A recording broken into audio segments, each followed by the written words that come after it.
Gente Carina, un magazine radial pensado para vos y el cuidado de tu salud. Estilos de vida, arte, historias que inspiran. Con la conducción de la doctora Karina Pese. No somos ángeles, no nos caímos del cielo. Hola, muy buenos días. Estamos en un nuevo programa de Gente Carina, en su traducción en el italiano de Gente Querida. Y hoy, miércoles 7 de marzo, en el mes de la mujer. Ya tenemos nuestra invitada en el piso.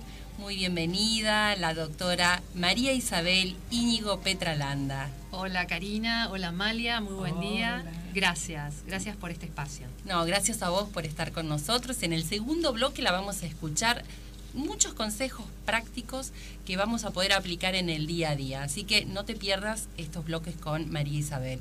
Hola Amalia. ¿Viste qué frío? Hoy no dijiste qué temperatura. Ahora lo digo, está agradable. Bueno. 22 grados de temperatura, un sol, un día espléndido. Pero la noche qué frío.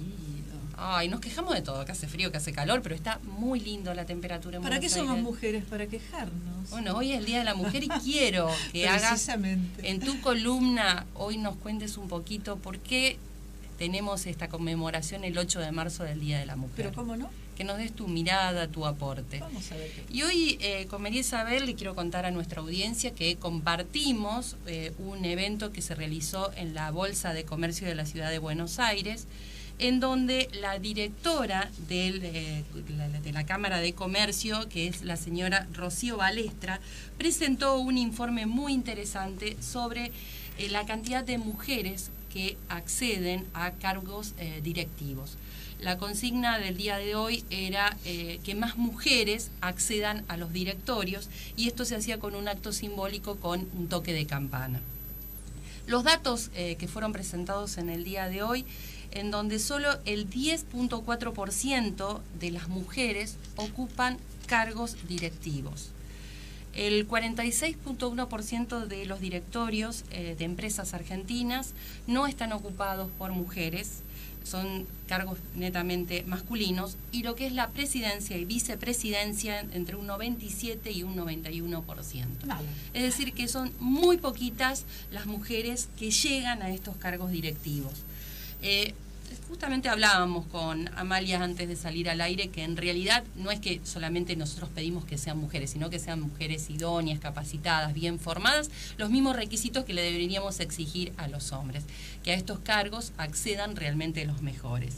Y en una de estas presentaciones que se va a hacer al grupo G20, uno de los datos llamatísimos que se dieron cuando ella presentó esos 4 ejes sobre los que van a trabajar y quieren que se haga hincapié, es sobre la inclusión laboral. Y se estima que hay 247 millones de mujeres que están formadas, capacitadas, es decir, mujeres universitarias, terciarias, que han estudiado y tienen una formación y que no están insertadas en el ámbito laboral porque están dedicadas al cuidado de su familia, lo que es lo que nosotros llamamos parental, ¿no? Sí, por causas parentales. Causas parentales, sí. exactamente. Que quedan en un segmento de la vida tal vez fuera del sistema de convocatoria, tal vez, por el tema paterno-filiatorio, ¿no? Claro. Son grandes ecónomas en sus casas, y eso creo que también fue detallado como una virtud frente a evaluar la diversidad y el ingreso efectivo de mujeres a cargos como directoras. Porque las mujeres no solo consumimos, sino que, como bien resaltás, Isabel, es el tema de que sabemos manejar muy bien la economía, desde la pequeña economía del hogar, y esto tiene un impacto también a nivel de la nación y también a nivel global. Y por eso la importancia de que los directorios haya diversidad, no es que sean todas mujeres ni todos hombres. Totalmente. Así ha sido manifestado, y creo que en los últimos, te diría, 15 años se viene trabajando desde las corporaciones para que así sea. En forma reiterada se recuerda, también como las discapacidades. Hay empresas, corporaciones que incluyen, a individuos que tienen discapacidades o capacidades reducidas. Sí. Y en ese sentido también esa inclusión en el mercado tiene que ver con el orden económico, con el orden de compromiso social. Ya hablaremos de las cuestiones bioéticas que tienen que ver con con insertarnos a todos dentro del sistema, ser parte.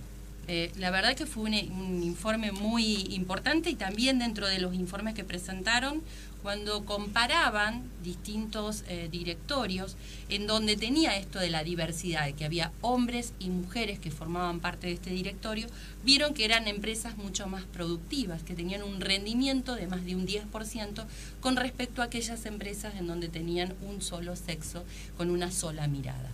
Porque Claro. ambos podemos aportar miradas diferentes. Claro que sí. Y nos tenemos que complementar.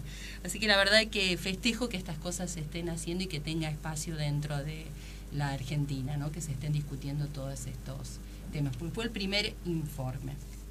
Entonces, ustedes que nos están escuchando del otro lado y quieren dejarnos un mensaje, y sobre todo para hacerle preguntas a la doctora María Isabel, les dejo el teléfono de la radio, que es, si estás en el interior del país, antepones el 011 al 43009470, y te recuerdo que en la operación técnica y en la musicalización está la señorita Julia Sánchez. La única. La única, y es la quien grande. nos recibe los llamados. Así que si tenés alguna pregunta para hacerle a la doctora María Isabel Íñigo Petralanda, por favor, para el segundo y tercer bloque estaremos abordando temas muy importantes con respecto a la salud y los derechos del paciente.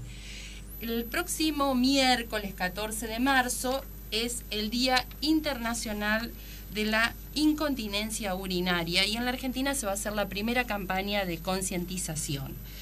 Por ese mismo día en el programa va a acompañarnos el doctor Sebastián Pérez Junqueira, quien nos va a brindar asesoramiento sobre cómo se puede recuperar el control. Así es el nombre de esta campaña, y quien esté interesado en participar puede buscar la información en la página de FUGA, que es el Foro Uroginecológico Argentino. Paso un último aviso antes de irnos al corte comercial de un evento que vamos a desarrollar en la Universidad de Belgrano. Vos, Amalia, has formado parte de ese evento en la primera convocatoria de Mujeres Líderes.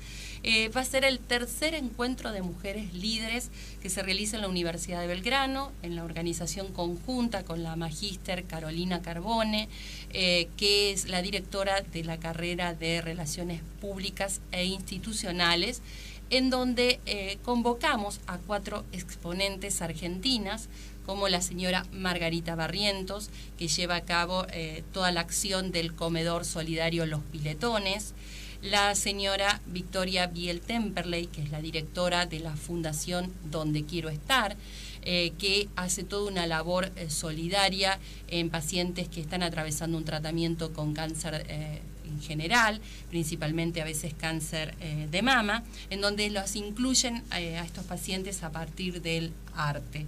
Es muy importante el testimonio que nos tiene que brindar Victoria Biel Temperley. También nos acompañará la señora Eleonora Casano, que es bailarina, y la señora Karina Mazoco, que es actriz, conductora y comunicadora, que ella también es madrina y tiene su acción social con el Hogar El Nido de San Isidro. Es un evento que es gratuito, abierto a toda la comunidad. Están invitados no solo las mujeres, sino también los hombres. Es un lindo espacio en donde uno puede escuchar, reflexionar a mujeres muy importantes que han tenido dificultades en la vida y cómo las han podido sortear, y que generalmente eso resulta muy inspirador para quienes lo estemos escuchando. Quiero agradecer a las empresas que nos van a acompañar para este evento, que van a ser la Fundación FASEC, que es la Fundación Argentina contra el Cáncer, la empresa Belleza Personal, el doctor William Bucret, ABEN Productos Termales, la empresa Maison Paló, que es una empresa de zapatos que nos va a donar también para que podamos hacer sorteos a las mujeres que participan en el evento. Así que va a ser un lindo momento grato, en donde van a tener un mimo para lo que es el alma, ¿sí? Y también un mimo, muchas de ellas se van a llevar regalitos de las empresas que nos van a estar acompañando. Les recuerdo, entrada libre y gratuita, no es necesario anotarse, inscribirse antes, pero sí que lleguen unos minutitos antes, porque vamos a tratar de ser puntuales en el inicio a las 19 horas. ¿Dónde? Universidad de Belgrano, ubicado en la calle Zavala 1837, ¿sí? Que está en el primer nivel inferior en el auditorio Urquiza. Repetí qué día. El día 21 de marzo, que es un miércoles, a las 19 horas en la Universidad de Belgrano. Vuelvo a destacar que es entrada libre y gratuita. Y también quiero contarles que desde todos los he convocado a amigos y a padres del colegio a que hagamos una acción solidaria de juntar materiales como alimentos no perecederos, ropas que estén en buen estado, zapatos, para que podamos hacer una donación a los piletones de la señora Margarita Barrientos. Así que quien me esté escuchando y quiera ayudar, participar, porque siempre alguien tiene algo en la casa que puede hacer una pequeña donación. Me contacta al mail DRA, de la abreviación de doctora, DRA como me dicen muchos, carina.pese@gmail.com. Así que quienes quieran acercarnos su donación serán muy bienvenidos, y quiero también agradecer al colegio Island International School que se ha sumado a esta convocatoria de juntar para el comedor de Margarita Barrientos. Perfecto. Así estaremos. Bueno, están ustedes dos invitadas. Claro. Y ustedes no se vayan, porque vamos a un muy breve corte comercial y vamos ahora sí al tema del día, que es el derecho de la salud.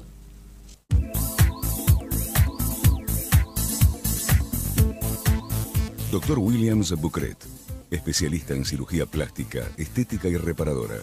Creador de lipoescultura láser tridimensional y lifting facial mini invasivo láser. Miembro internacional de la Sociedad Americana de Cirugía Plástica, Sociedad Internacional, IPRAS, Sociedad Internacional IPRAS Iberoamericana, Sociedad Internacional Iberoamericana y Argentina, SACPER. Consultorio, Avenida Alicia Moró de Justo, 1848, segundo piso 6, Puerto Madero. Turnos al 011-4314-1710. Horarios, lunes a viernes de 13 a 21. Sitios, web, drbucret.com.ar, lipolaser3d.com.ar, milfacelift.com.ar. Estás escuchando Gente Carina, el programa dedicado al cuidado de la salud, con la doctora Carina Pese. Somos ángeles, no nos caímos del cielo. Y estamos en el segundo bloque de Gente Carina, gente querida en su traducción en el italiano, y ya tenemos en el piso con nosotros invitada la doctora, la abogada María Isabel Íñigo Petralanda, que es abogado de la UBA, especialista en Derecho de Salud y Bioderecho por la Universidad Austral y Derecho en Economía de la Salud de la Universidad de San Andrés. Es miembro de la Asociación de Abogados de Buenos Aires, consultor independiente para bioderecho, bioética e innovación en salud. Bienvenida, María Isabel. Muchas gracias, Karina y Amalia, por este espacio. Muchísimas gracias.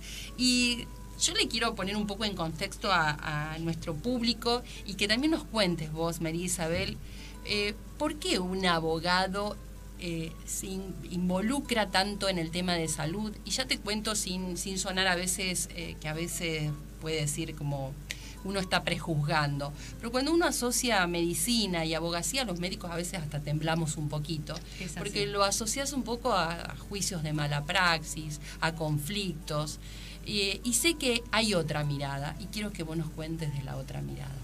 Bueno, qué bueno, y vuelvo a recalcarlo, este espacio, porque sí, la mirada acerca del abogado involucrado en algún tema de salud tiene que ver con alguna cuestión que nosotros llamamos de reparar o de compensar o de un juicio y reclamo, cuando el abogado como auxiliar de la justicia debiera ser una persona que justamente amalgame, aúne, haga entender criterios y construya a los fines de mejorar el sistema de salud para el paciente, respetando los derechos de los profesionales de la salud, que en definitiva están llevando también una carga muy dura en todo este vínculo médico-paciente. Nosotros como abogados debemos velar para que se tomen todas las cuestiones preventivas, predictivas, de que el paciente sepa en qué condición se encuentra en caso de algún reclamo y no alentar el mismo.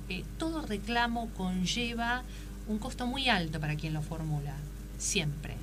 Un reclamo nunca es gratuito, desde lo emocional que repercute sobre su salud y sobre todo sobre la expectativa del resultado.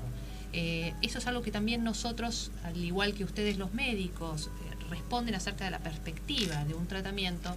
Nosotros también debemos ser honestos, principalmente éticos y proporcionales a derecho, es decir, que la persona que quiera interponer un reclamo debe conocer, en primer lugar, dónde está parada.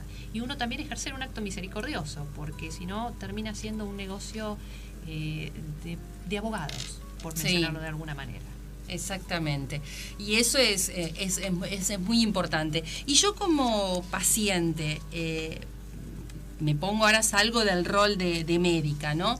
Y uno se pregunta, siempre hablan de los derechos que tiene el paciente, el derecho de tener, después de ser atendida, un resumen de su historia clínica, y empiezan el litigio de quién es la historia clínica, es de quién la confeccionó, del médico, del sanatorio, es mía, ¿cómo la debo solicitar, María Isabel? Bueno, pensando esto es que yo soy un diamante con varias caras que estamos viendo.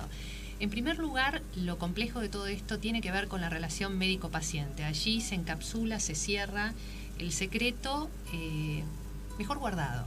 O sea, un excelente vínculo, un vínculo humano, misericordioso, de buena comunicación, de respeto recíproco entre partes, hace que ese paciente que viene en una condición de menoscabo por su enfermedad o por su temor, se sienta persona, y el mismo médico también ocupar el rol que le corresponde, que es el de poder curar, respetando a ese paciente también esa condición de médico que viene a ejercer un rol protector desde algún lugar. Vos me preguntabas la historia clínica de quién es. La historia clínica, el contenido es del paciente, es decir, el paciente cuando se sienta en el consultorio del médico, y ahora con la historia clínica electrónica que se está ayornando en varias instituciones hospitalarias, el paciente hace un relato del cual la percepción médica es fundamental. En ese discurso el médico debe diagnosticar, como si esto fuera poco, diagnosticar, y con una escucha muy activa, lo que ese paciente transmite. Asienta todos esos datos, pero esos datos son de la persona. Son de las personas que, en aras o en objetivo, a llevar a cabo el objetivo de la relación médico-paciente, que es la salud de ese paciente. Lo que pasa es que, como comenzábamos al inicio de la charla, de quién es la historia clínica, pareciera ser que uno se pregunta, en caso que yo tuviera que litigar, ¿me darán la información? La información siempre es del paciente. La ley estatuye un periodo para entregarse esa historia clínica al paciente, un deber del director médico de la unidad hospitalaria de proveerlo. Son 48 horas, ¿no? Por la ley argentina. Sí, pero más allá de eso, poco le importa a un paciente esperar 48 horas si el vínculo que trazó con su médico es responsable, es de contención y es de respeto. Porque los problemas, nosotros lo sabemos como abogados, los problemas de comunicación son problemas de percepción. Quien no se siente escuchado o quien no se sintió acompañado en un proceso, ya deja de pensar en ese vínculo natural y empieza a pensar en forma confrontativa. ¿Qué le llamamos nosotros confrontativa? Si yo escucho a mi médico, voy a depositar en mi médico toda la confianza. Exacto. Primero, por su ciencia. Él maneja una ciencia que, aunque yo fuese médica, no sí, la vos puedo estás manejar en inferioridad de condiciones. Te diría que no sé si inferioridad. Hay una situación, yo la llamo de desproporción o de asimetría, sería justo decir una asimetría de información. Asimetría de información. Inclusive, si yo fuera médico y también soy paciente, en cuanto a ese vínculo y esa relación, yo soy más paciente que ninguno. Me ha pasado recientemente y por eso te digo que uno se siente primero vulnerable y está, por más que seas médico, yo me pongo totalmente en el rol de paciente y me entrego y confío plenamente en el profesional que va a tomar la decisión, que siempre va a ser una decisión que va a tomar, que la vamos a discutir, conversar y consensuar, exactamente. El conocimiento de la persona tiene, nosotros llamamos autonomía de la voluntad. La voluntad es el ejercicio consciente, deliberado por parte del paciente, pero para tomar digamos, una decisión acerca de qué se va a hacer con mi cuerpo, yo tengo que conocer los distintos escenarios que me ofrecen y debo conocer las consecuencias. Las situaciones siempre y en todos los órdenes parecen menos aterradoras, no menos difíciles, recalco, menos aterradoras si a uno le explican la secuencia de lo que va a pasar. Pero hasta qué punto ese paciente está en condiciones de recibir una información, porque también el paciente tiene derecho a no querer recibir cierta información. ¿No, Sí, Amalia? sucede muy a menudo eso. Sí. Yo tengo muchas amigas que me dicen, en cuanto el médico me empieza a contar lo que me va a hacer, le digo, no, porque si no, no me lo hago. Usted haga. Si yo sé de qué se trata, ni siquiera voy a venir. Pero eso no es mucha responsabilidad también para el médico, porque en cierto punto uno, cuando sobre todo va a hacer alguna práctica que es invasiva, necesita que el paciente comprenda cuál es el procedimiento, cuáles pueden llegar a ser las complicaciones, porque si no es como que le está depositando todo lo bien o lo mal que le pueda ir a ese paciente, a ese médico. Querida doctora, perdón, tú eres médica. Hay gente que escucha la palabra sangre y se desmaya.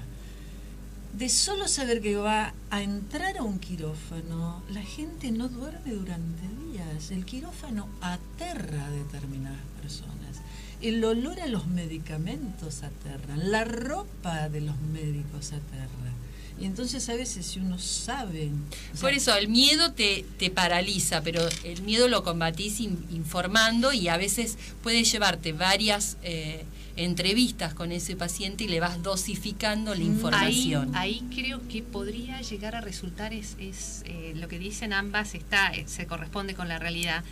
El médico, como buen médico, y además en su vocación, que es asistencial, claro, me refiero al médico clínico o el cirujano, que también va a intervenir, va a encontrar el momento preciso, tal vez no sea en la primera, tal vez sea a través de una comunicación a un familiar, de abordar ese conocimiento. Estoy convencida que estamos atravesados por valores bioéticos en todas las profesiones, y la del médico más. Desde el momento en que se forma en la universidad, a uno le tendrían que explicar ese gran pasivo que es ejercer la función del galeno. Y cuando su famoso juramento hipocrático, la cantidad de pasivos, pero la cantidad de satisfacciones que también lleva la profesión de la medicina.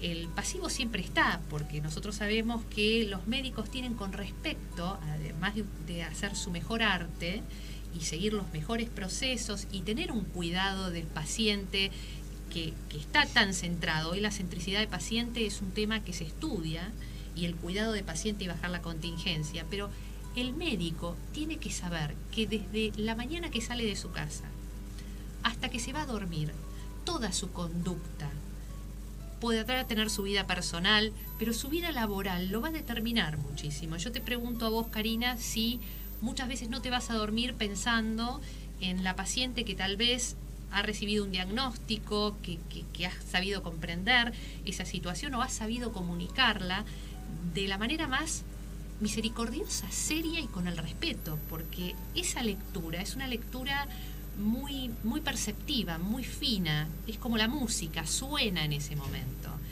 Pero para los que tienen mal oído, también la ley estatuye ciertas conductas a través de los códigos deontológicos que nosotros llamamos los códigos éticos y de normativa que tiene cada colegiatura. Colegiatura le llamamos a las asociaciones médicas que están agrupando a estos médicos, para que sepan cómo moverse frente a una comunicación a un paciente.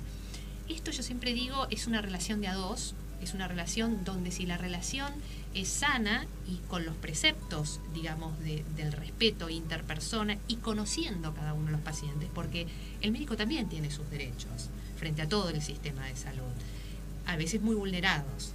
En muchas ocasiones. El paciente, como se presupone esa condición, digamos, de asimetría de información, siempre pareciera ser que la duda va a favor del paciente.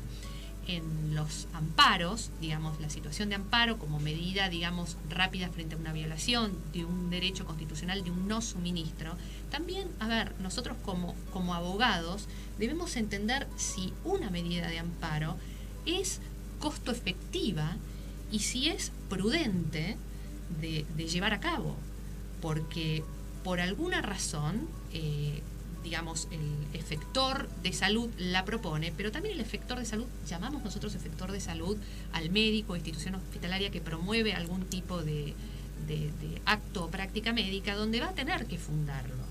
Entonces no se llega a un amparo sin fundar, porque después va a haber que explicar las razones que sostengan, porque la parte que sostiene que no va a proveer, y yo con esto no estoy diciendo que haya o no amparos, es una realidad y una herramienta que existe, proporcionada por nuestro derecho constitucional, para pedir un beneficio que corresponde en razón de una pérdida que esa persona está teniendo en ese momento. El derecho de que la asistencia sanitaria le sea dada con este tratamiento o con esta medicación.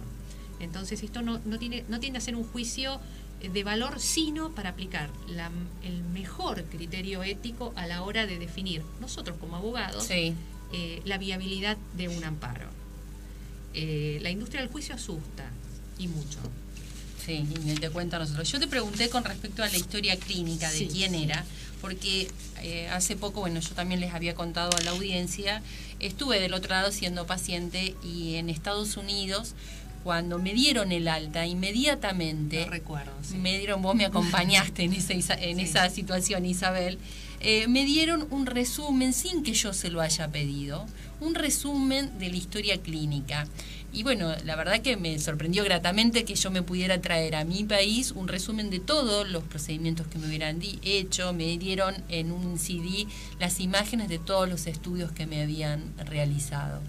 Claro, esto estábamos frente a un acontecimiento bastante impactante como fue el episodio que vos viviste, que gracias a Dios lo pudiste subsanar y fuiste, creo que muy bien atendida allá y acá. Pero ¿qué funcionaba de todo esto? Estábamos frente a un sistema que estaba centralizado de información, donde al lado de tu cama había, digamos, un display de una pantalla donde estaba tu analítica, estaba ¿Qué es todo la tu ana- control. contale a la Analítica, gente qué es la nosotros llamamos la analítica. analítica al laboratorio, el dato del laboratorio, los estudios de tomo y rezo, la ecografía, lo que los residentes habían constatado no bien hacen la primera revisión, lo que el médico cirujano, lo que el clínico, todo quedaba sentado automáticamente. Práctica que se acercaba al paciente se dejaba sentada porque había una computadora por cama. O sea, vos estabas en una habitación por cama y cada acto médico estaba documentado. Entonces, para ellos era solamente apretar un botón, imprimir, y ese resumen de historia clínica, por el sistema que ellos tenían en este hospital de Chicago, claramente facilitaba a que vos te lleves la información. Esto simplifica, esto limpia, da fecha cierta, Hora. permite, da todo, da la hora. Sí, Casas más, casas menos, igualito que en Santiago. Amiga, está mi como dice Santiago, la sí. canción. O sea, comparando estos sistemas con lo que sucede en nuestros hospitales públicos, estamos a años luz de esto.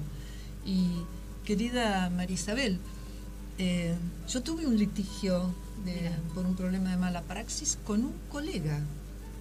Yo docente universitaria y mi colega docente universitario, decano de la carrera de odontología, y tuve un problema en el consultorio de él, generado por él, con algo que él no previó, y yo esperé un año, y al año, al ver el abandono de persona y lo mal que yo me sentía, yo inicié una instancia judicial.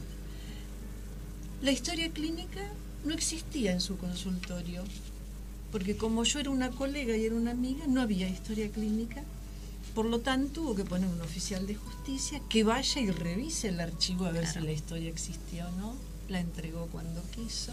Y lo interesante que yo advertí en ese momento, que así como sucede en otros lugares, no existe en la historia clínica de un particular un folio, ¿cómo sé que esta hoja yo no la saco, la intercambio por Claro, otra? la foliatura para saber el orden. Cambio. Bueno, Debe todo existir la ley, lo o sea, establece. nadie podría alegar su propia torpeza. Hay un principio máximo del derecho que nadie alega su propia torpeza, y me refiero al La profesional historia de la clínica en un odontología. tarjetón, a veces en un tarjetón. Bueno, pero Cambio el podría- tarjetón, lo anoto todo otra vez y lo intercalo Bueno, y, pero y miento en la Bueno, pero historia uno no clínica. piensa la que- historia clínica es un documento probatorio. Perfecto. Como tal, él va a ser el primer interesado en que tenga la mejor construcción, y hay que, o sea, hay que ser muy prolijo, porque hay estudios que vos podrías haber llevado de otros centros, no ahora que queda todo centralizado, a veces en las mismas instituciones.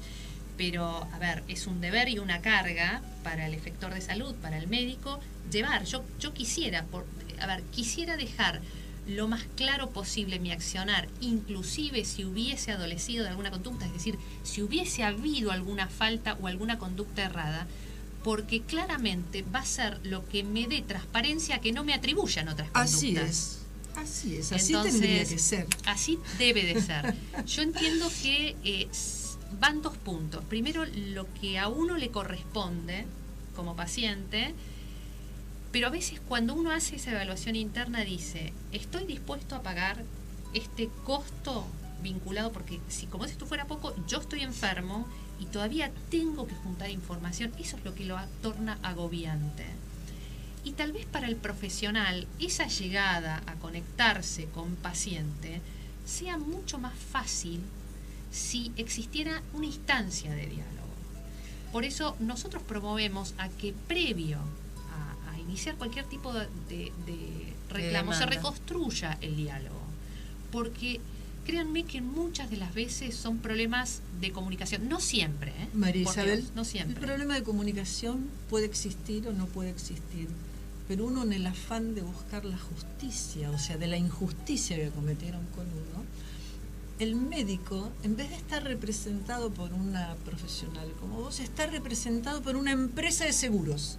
Claro. O sea, hay una aseguradora que lo cubre y que puede aparecer cualquier profesional para representarlo, suponete, en un juicio de mediación. Claro. Sí, es o en una instancia La de instancia juicio. mediatoria es obligatoria, así Bien. que normalmente va el abogado de la compañía de Le seguros. aparece un abogado que el profesional médico ni siquiera lo conoce. Lo Por- vio en ese exacto. momento, que lo asesoró. Usted tiene que decir esto, esto y esto y Qué, esto. qué inteligente eso que vos decís, porque nosotros nunca vamos a tener, me refiero a nosotros en cuanto al resto de los colegas que Sí. ejerzan el derecho y en forma consciente, nunca va a tener la fotografía real de todo aquello que ocurrió en ese consultorio.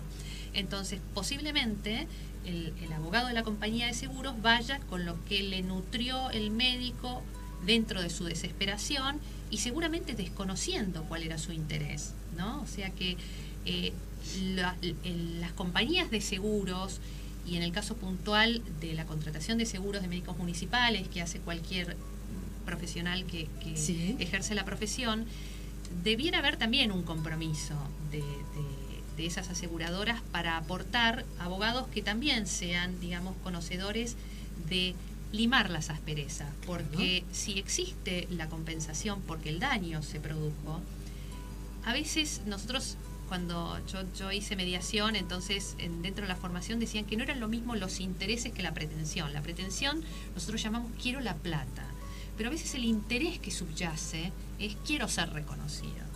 Entonces yo puedo Que dar te pidan cuenta disculpas. el reconocimiento del acto, digamos, del acto errado, pero de buena fe, el acto que por ahí no fue el más acertado, pero bien comunicado. Yo conozco como contrapartida personas que dicen, sí, mi médico ha elegido esto, tal vez no ha sido la mejor opción, pero me lo ha sabido comunicar.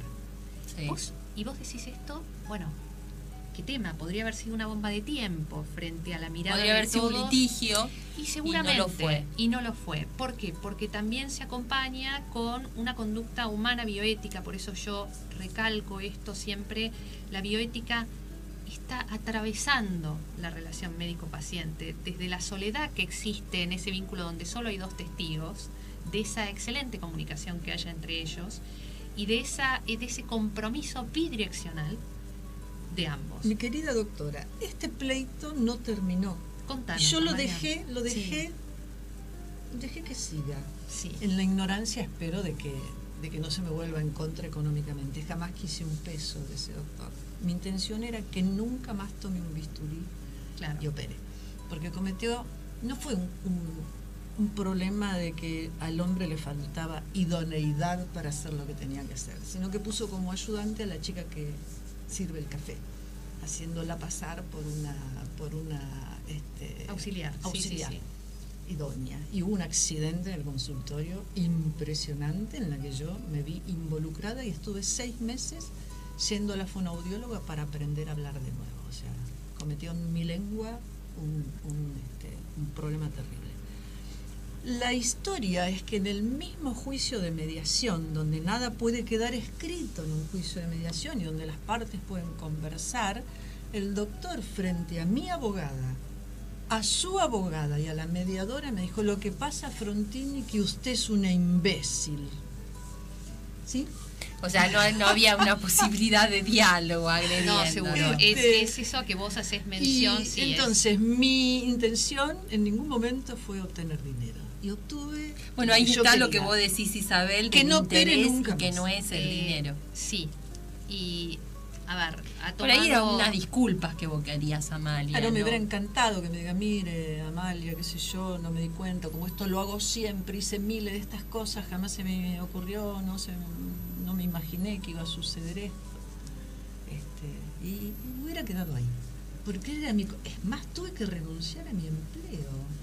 Porque de la vergüenza de no verlo en los pasillos, siendo yo una profesora estándar, normal, y él un capítulo. Ahí está lo que vos decís, que el costo que a veces se paga es que el costo está implícito, por eso que no debiera, porque ya eso podría ser hasta una intimidación para no iniciar ningún tipo de reclamo. Claro.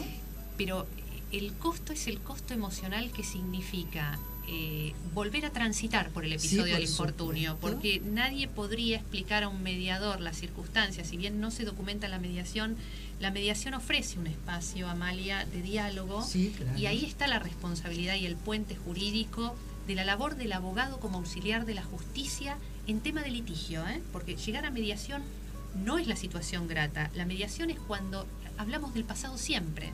No hay nada más triste en derecho que hablar del pasado en ocasión de remediar, porque uno no puede traer esa fotografía.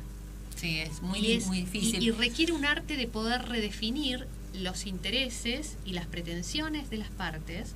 Entonces, reconstruir eso es una situación, digamos, más catastrófica que prevenirla. Entonces, por ahí, y me atrevo a decirlo, ese profesional tal vez tome un celoso cuidado de llevar su historia clínica. No opera más, porque era un señor mayor. Yo no sabía que tenía 86 años porque daba 68, claro. O sea, daba la apariencia, igual con sus 70 y pico 80 y pico podría haber sido. Es un gran cirujano.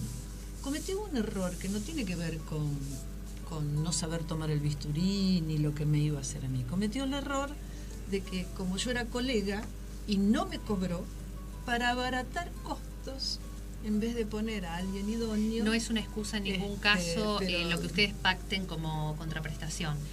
Nunca lo sería. Yo creo que justamente deben ser conocedores los médicos del gran pasivo, cualquier profesional de la salud, que implica el gran pasivo de tomar ese diploma, de aceptar la especialidad y de lanzarse al diario en una tarea que, además de asistencial, conlleva la gestión, conlleva la psicología, conlleva la misericordia y conlleva la aceptación, ¿no? Porque siempre la conducta debiera ser de una aceptación frente a esto que hablábamos de la disparidad o la asimetría de información. Bueno, y para simplemente con respecto a la anécdota, a la información, es tan importante el consentimiento informado. Claro. Y quiero que me hables sobre la importancia de este documento legal en donde los médicos le explicamos a los pacientes todo lo que es el procedimiento y cuáles pueden ser las complicaciones, pero quiero que me lo cuentes en el tercer bloque del programa. Y nos vamos con esto a una muy breve pausa comercial.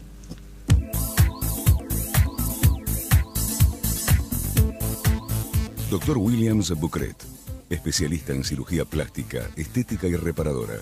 creador de lipoescultura láser tridimensional y lifting facial mini invasivo láser. Miembro internacional de la Sociedad Americana de Cirugía Plástica, Sociedad Internacional, IPRAS, Sociedad Internacional IPRAS Iberoamericana, Sociedad Internacional Iberoamericana y Argentina, SACPER. Consultorio, Avenida Alicia Moró de Justo, 1848, segundo piso 6, Puerto Madero. Turnos al 011-4314-1710. Horarios, lunes a viernes de 13 a 21. Sitios, web, drbucret.com.ar, lipolaser3d.com.ar, milfacelift.com.ar. En Gente Carina, nos importa saber de vos. Para contarnos tu historia de vida o contactarte con el programa, búscanos en Facebook o Twitter. DRA Carina PC. O llámanos en vivo al 4300-9470.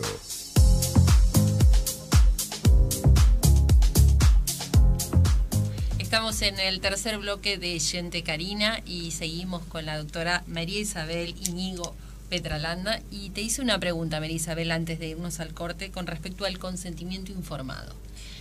¿Qué es el consentimiento informado? Bueno, en la relación de médico-paciente es una relación bilateral. Nosotros, el médico nos explica las conductas, nos informa acerca de la enfermedad o de la prevención de enfermedad, y si hubiera que hacer algún tipo de estudio, alguna maniobra, alguna conducta que implique poner nuestro cuerpo, nosotros debemos consentirlo. ¿Y por qué consentimos? Consentimos porque el cuerpo es de la persona, fundamentalmente. Y aparte porque el médico necesita también conocer que esa persona tomó conocimiento y en ese caso prestó voluntad, y por eso se pide que sea por escrito. Esto no es un tema menor, y no a los fines de la prueba exclusivamente en caso de un reclamo, sino que el consentimiento informado materializa la voluntad del paciente y también infiere que el paciente ha recibido información acerca de la práctica. Es fundamental esto que estás diciendo, y que también en el contexto que uno le da ese consentimiento informado. En mi práctica diaria, antes de realizar algún procedimiento intervencionista en la mama, que es a lo que me dedico, a los pacientes, cuando ya toman el turno para hacer el procedimiento, le damos el consentimiento.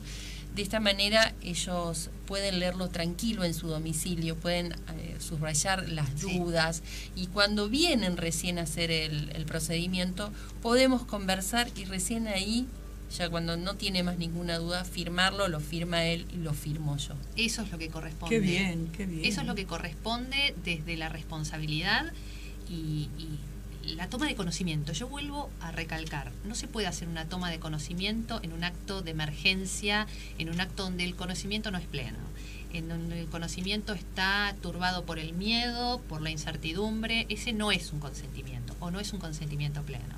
Entonces, tener la posibilidad es maravilloso de poder leer en casa junto con el posoperatorio, porque normalmente si fuese una práctica quirúrgica también se explican las consecuencias posteriores. Ese conocimiento permite que la persona llegue más allá del texto escrito a conocer la secuencia de lo que va a pasar. Eso tranquiliza. Sí. Recibirlo de antemano es un acto que se corresponde éticamente con entender que ese paciente debe conocer. Y en segundo lugar, cuando el consentimiento debe ser firmado el día del momento de la práctica quirúrgica, no debe haber una fecha muy distante, porque el paciente lo define en ese momento. Normalmente es el cirujano en un acto quirúrgico, va a ver a la sala al paciente o en el preoperatorio consciente, sin medicación previa, y le dice, constata la voluntad de esa que la deja sentada. Normalmente las prácticas hacen que todo, y eso va a ser la inteligencia del profesional de la salud, lo hubiese conversado con anterioridad. Por eso el médico conoce el timing que le va poniendo a cómo va decantando esa información. Es un documento estructural, absolutamente. Le da fecha cierta a la práctica y materializa, nosotros decimos documenta, la voluntad de las partes. No solo de la parte, sino que el médico también se lleva que ha comunicado. Puede ocurrir que materialmente no lo haya hecho, y ahí viene la contingencia jurídica que excede a los papeles, porque sí. Si yo tengo un reclamo y tengo consentimiento, servirá el consentimiento para que el médico esgrima una defensa pero el problema ya lo tiene. Claro, Entonces, porque generalmente lo que en la facultad siempre se analiza, hace poquito estaba viendo un estudio de Massachusetts, que la mayoría de los errores médicos que terminan en un litigio es por un problema de comunicación en donde indudablemente, Karina, el profesional no comunicó adecuadamente, y la mayoría de las pacientes en este trabajo de Massachusetts, que eran sobre pacientes obstétricas que fueron a litigio y les preguntaron por qué fueron a litigios, y la mayoría recaía en este tema, en donde no me informaron adecuadamente cuáles pueden ser las complicaciones, nadie me escuchó. Absolutamente. Nadie me escuchó. Lo que es la escucha, la escucha te da membresía. Nosotros siempre decimos que ser escuchado, uno al relatar el parafraseo de su propia de su propio relato, lo afirma en la situación en la cual está. Entonces toma conciencia. Esa es la toma de conciencia. Pero más allá de eso, yo pienso que este consentimiento informado es un pacto entre ambas partes.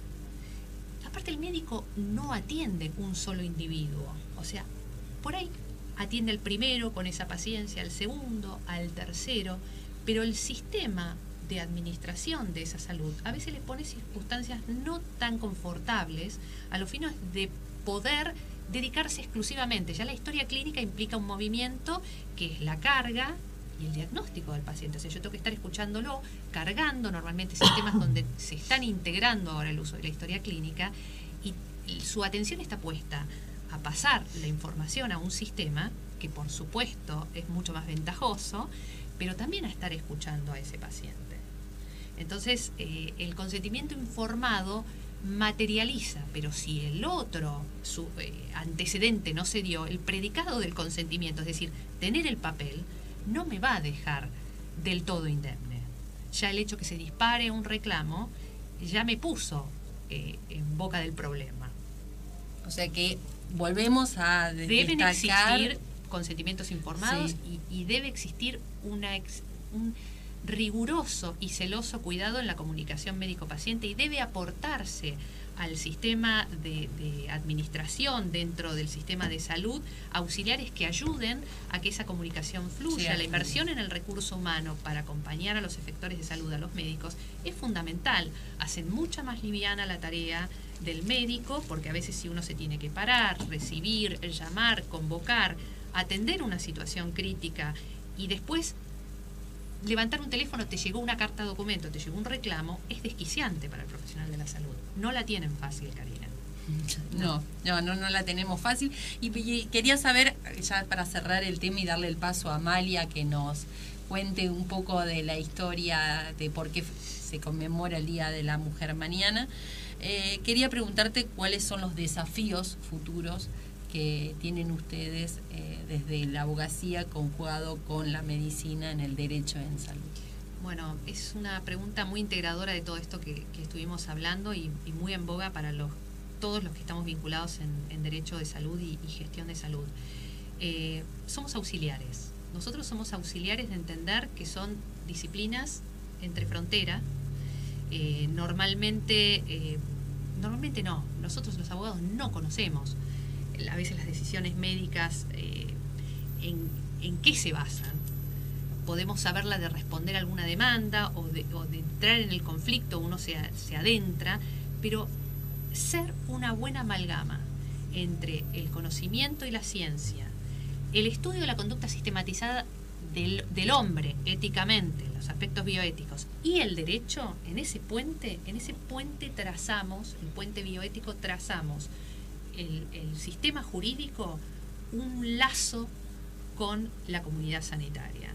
El desafío es ser excelente auxiliar, no promotor de una circunstancia de agravio o de ataque. Es construir como en todos los órdenes. O sea, el abogado especialista en derecho de salud debe entender el sistema de salud en su economía, que se mide económicamente en Qualis, por ejemplo, o hay algoritmos económicos que tienen que ver con cálculos que son totalmente distintos a los de la economía común.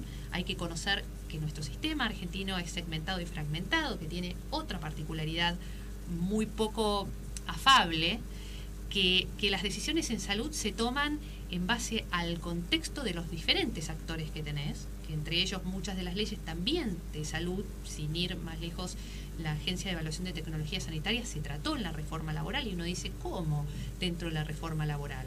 Sin embargo, ahí hay abogados, juristas, economistas, un sinfín de personas que nosotros vemos. Esto no puede manejarse solamente entre el experto médico o el experto jurídico. Acá hace falta un trabajo en conjunto que es Trabajo en mejor, equipo. absolutamente, y de todas las disciplinas. Bueno, María Isabel, la verdad que un placer Ha sido mío, enorme. ha sido mío. ¿Dónde te pueden contactar? Si alguien... pueden, yo te dejo después los datos ahí a mi email. Yo trabajo en forma independiente. Bueno, Karina, pondré al pie de página todos mis datos al servicio de lo que... Y también pro bono, lo aclaro, por cualquier persona que tuviese algún tipo de duda, lo que fuera. Parte de mi tarea es también asistencial. Así que cualquier consulta que yo pueda ayudar, desde luego, totalmente libre y gratuita de cualquier costo vinculado. Muchísimas gracias, la verdad que un placer No, por escucharte, favor, a quedaron ustedes. muchísimos temas Tiene que volver. lo volvemos a tocar. Y le ponemos la musiquita a Amalia.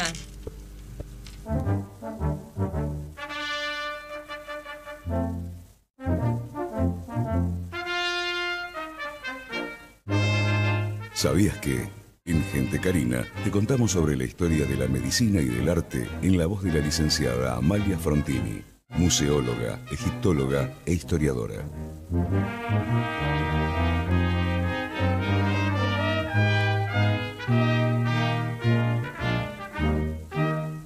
Amalia. Karina querida, qué hermosa visita la de esta doctora, ¿eh? La tenemos que invitar otra vez porque hay un montón de cosas que quedaron en el tintero. Muchas, Sí, muchas. Bueno, vamos a conversar sobre el Día Internacional de la Mujer y vamos a comentar que en el año 1975 la Asamblea General de Naciones Unidas determina y declara que va a haber un Día Internacional de la Mujer. 2 años después, ¿qué es lo que hace esta asamblea? Invita a todas las naciones del mundo para que a través de los usos y costumbres de cada país alguien determine cuándo quiere que sea el Día de la Mujer en su nación. No es que hay una fecha fija. Pero cuando hace esta invitación, le va a llamar así: Día Internacional por los Derechos de la Mujer y de la Paz Internacional. Entonces voy a comentar un relato que tiene que ver con la paz internacional, o que tiene que ver con la paz, y con las mujeres y con el derecho a ser mujer. Y para eso me voy a retrotraer, que es mi misión, a la historia. Y me voy a ir al año 411 a.C., donde un autor anónimo crea una obra de teatro en Grecia que se llamó Lisístrata. ¿Cuál es el guión de esta obra de teatro? Es una contienda que va a haber en una isla de Grecia, donde alguien va a venir a atacar, y todos los hombres, en nombre de la nación, de la patria, de la libertad, del derecho y de lo que fuere, tienen que ir a la batalla. Y las mujeres dicen, están en inferioridad de condiciones, van a volver muertos nuestros esposos, nuestros hombres, nuestros hijos, nuestros padres. Tenemos que hacer algo, esta batalla no tiene que darse. Y entonces Lisístrata, como los hombres deciden que la batalla por el honor de la patria tiene que darse, las invita a ir a la Acrópolis. Y medio que las retiene, y se produce en la historia la primera huelga sexual que la humanidad va a conocer, a pesar de que es en una obra de teatro. Las mujeres se niegan a volver a sus casas y sobre todo a no hacer el amor nunca más. Los hombres, por supuesto, deciden que a la guerra van a ir igual. Pero ¿qué sucede? A la semana de no estar estas señoras, las propias señoras empiezan a asustarse. Dicen, no, pero cuando volvamos nos van a pegar, nos van a maltratar. Cosas que suceden a lo largo de la historia y en esta época también pasaban. Hasta que los hombres, apenados porque no tenían a sus mujeres en la obra de teatro, la van a ver a Lisístrata y la convencen de que las mujeres vuelvan, que quieren estar con ellas y que la guerra no la van a hacer. Los enemigos, al ver que no se presentan en batalla, dan por perdida ellos la guerra, porque no lograron azuzarlos para que combatieran. Y entonces el beneficio de esta obra de teatro es que las mujeres vuelven a sus casas, que los hombres las buscan, que se hace la primera huelga sexual que la humanidad conoce y que encima van a ser ganadores de una batalla que no existió. Me hace recordar a la película esta extranjera, La Fuente de las Mujeres, en donde las mujeres tenían que ir a buscar agua, basado en una historia real.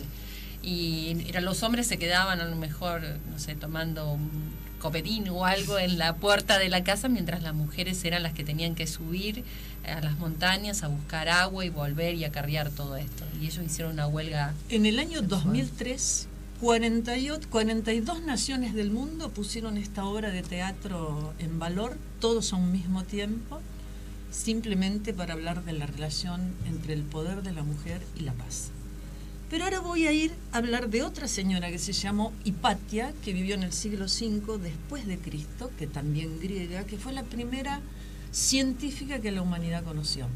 Ella era física, matemática, astrónoma y, por supuesto, vivía en el norte de Egipto, en Alejandría, donde estaba la gran escuela de Alejandría.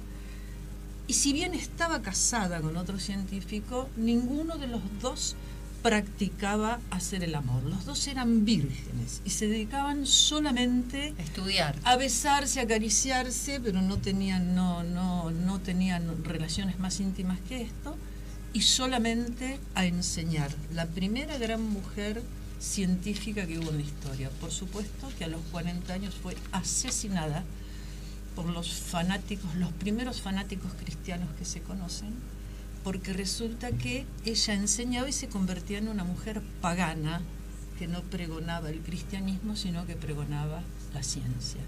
Una gran víctima de la maldad humana, pero que bregaba por los derechos de la mujer a enseñar. Ahora, a mí lo que me gustaría, que es mi misión en este programa, que tiene que ver con la medicina, es definir a la mujer desde la biología. Porque cuando averigué lo que quería decir mujer en el diccionario me enojé mucho y no lo voy a comentar en este programa, pero la voy a definir biológicamente. Biológicamente una mujer es la hembra de la especie Homo sapiens sapiens, que es capaz de concebir, guardar en su vientre a ese embrión, lo voy a hablar desde el punto de vista animal, guarda el embrión y cuando la criatura nace, está destinada a mantenerlo y criarlo y protegerlo por el resto de sus días. No así como sucede con el resto de los animales de cualquier otra especie, que una vez que destetan a ese individuo es libre y está solo y puede alejarse de su padre. Esta condición biológica de colocar yo a propósito a la mujer en esta condición biológica es la que hizo que durante centurias y centurias la hembra de la especie humana, es decir, la mujer, haya sido vista como una gran incubadora producto de generar vida. Y si bien generar vida es la cosa más maravillosa que un ser puede hacer, o sea, generar y dar vida, esta actitud ha hecho que el resto de la humanidad, incluso hoy, algunas culturas, algunos hombres, incluso algunas propias mujeres, productos de estar insertas en una cultura determinada, se autocrean que esta cosa de dar vida hace que su cerebro esté, en vez de ser idéntico, similar al del varón, ese cerebro estuviera diseñado como una incubadora. Mira este aporte. Interesante. Bien, ¿cuándo se rompe este momento histórico? Con la creación de la pastilla anticonceptiva. Se rompe a partir del momento en donde biológicamente yo engaño a mis óvulos y en vez de ser un ser que disfruto de mi sexualidad, estoy pendiente de que si quiero o no quiero tener un hijo. Y la mujer aparece como un ser liberado donde puede decir cuándo, cómo, dónde, con quién y de qué manera yo quiero ser mamá. Yo quiero clonarme y quiero dejar a la vida otro individuo. Pero hasta ese momento la mujer, la humanidad, la civilización, las culturas, los hombres, porque el hombre tiene que determinar, esa cría es mía o no es mía. Ese niño que van a nacer, ¿y cómo determino yo que es mío? Porque someto a mi mujer y la tengo en mi casa para verificar que realmente es mío. Cuando surge esta invención tecnológica médica de la pastilla en la década de 1950, de la pastilla anticonceptiva, se produce la nivelación del varón y de la mujer, en donde lo fisiológico... Nos sacan del aire. Bien, les mando un beso a todos y seguiré. Terminaba tan linda esta historia, pero bueno, van a tener que dejarlas. ¿Puedo redondear? Bueno, yo sueño con un día en que no exista más el Día de la Mujer. Porque el Día de la Mujer existe porque las mujeres fuimos individuos tocados, como sucedió con la población negra o como sucedió en su momento con los judíos. Y hay un Día de la Mujer porque hay 364 días del hombre. Cuando no exista más el Día de la Mujer, recién vamos a estar niveladas con los varones. Es mi opinión. Un beso. Gracias. Y no te vayas, que el próximo miércoles, primero que sigue otro programa, y el próximo miércoles vamos a tratar un tema interesante sobre la salud ginecológica femenina. Distantes puede acercarles y cada día juntos haciendo solo 1 metro más. Comienzo de espacio publicitario en Conexión Abierta.